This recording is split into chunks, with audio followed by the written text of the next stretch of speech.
Ketchup, it's probably the world's most popular condiment, and that's why I've decided to make it at home, because homemade always tastes better, and most of the ingredients in a homemade ketchup will be found in your pantry. So in a pot, I'm going to start with 410 grams of rich and thick, which is a combination of diced tomatoes and tomato paste, so we really get that tomatoey flavour. So in it goes,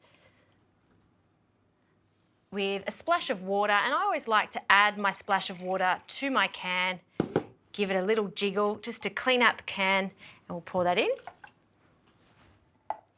Some paprika, sweet paprika, you could also use smoked. Some Worcestershire sauce to give it a real savoury flavour. For some sweetness, always about balance when it comes to a sauce like this, so brown sugar, malt vinegar,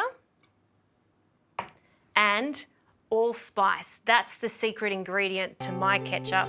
So we'll add a pinch of that, a good pinch of salt. I'll turn the heat on. This is going to come to the boil, then I'll turn it down and it's going to simmer for about 15 minutes, and then our ketchup is pretty much ready.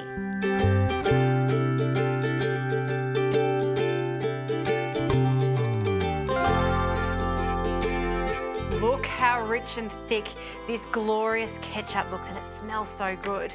Now, I just like to use a masher just to make it a little smoother, but I still like some texture in my homemade ketchup. So just mash a few times and that sauce is ready. You can serve it as is, or if you want to keep it, it keeps for a while in the fridge. I've got a funnel and a sterilised jar. Pop that inside and we'll pour it in.